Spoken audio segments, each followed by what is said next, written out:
The night was cold and foggy when Jacob found himself walking along an unfamiliar street. In the city's old district, the cobblestones glistened under the dim light of antique-style street lamps. He was a food critic, always looking for hidden gems to write about. But tonight he was simply lost, guided by the faint aroma of roasting spices and seared meat. He came upon a restaurant he had never seen before. The sign above the door read Eterna, glowing faintly in an otherworldly hue. Despite its antiquated facade, the building seemed pristine, as though untouched by time, drawn in by curiosity and hunger. Jacob pushed the heavy oak door open. Inside, the restaurant was both lavish and unsettling. Chandeliers dripped with crystals, reflecting the flickering glow of hundreds of candles. The air was rich with the scent of unfamiliar spices, and soft classical music played from an unseen source.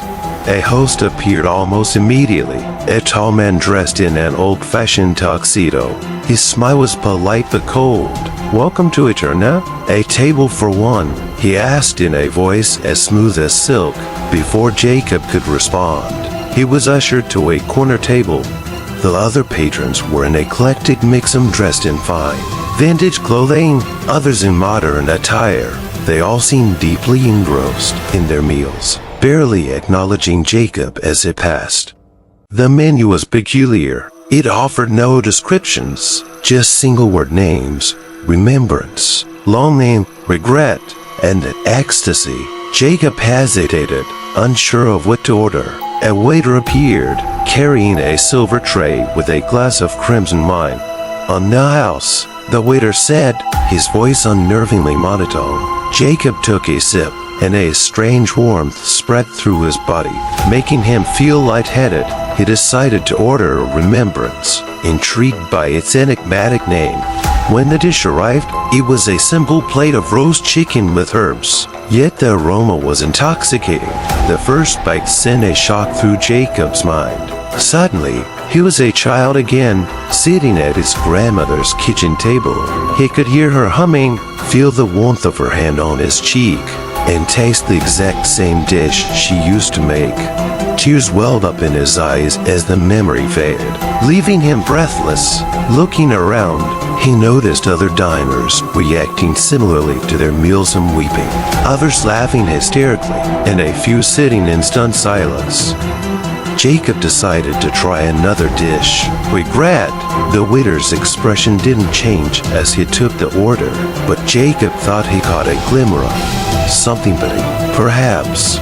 The dish arrived, a rich stew that smelled of earth and decay.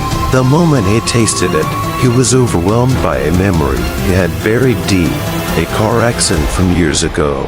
His negligence leading to the death of a friend. The guilt and sorrow hit him like a tidal wave. He pushed the plate away, his appetite vanishing.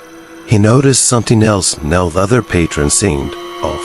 Their faces were pale, their movements sluggish. One woman's hand trembled as she lifted her fork, and another man's eyes looked sunken, as if he hadn't slept in years. Jacob decided he'd had enough and called for the bill. Instead, the host returned, smiling that cold smile. "You can't leave just yet. There's one final course," he said, gesturing to a door at the back of the restaurant. Reluctantly, Jacob followed, his curiosity battling with his growing dread. The door led to a dimly lit dining hall where a long table was set. The other patrons sat around it now, their faces blank and eyes void of emotion. At the head of the table was an empty seat. "The final dish is always shared," the host said, "and the price must be paid." The last course was brought out, a covered platter. When the lid was lifted, Jacob saw something that made his blood run cold. It was his own face staring back at him, lifeless and pale. The diners began to chant softly, their voices blending into a haunting melody. The host leaned in close, whispering, "This is no ordinary restaurant. Eterna feeds on more than hunger. Each meal takes a piece of your soul, and memory, a regret.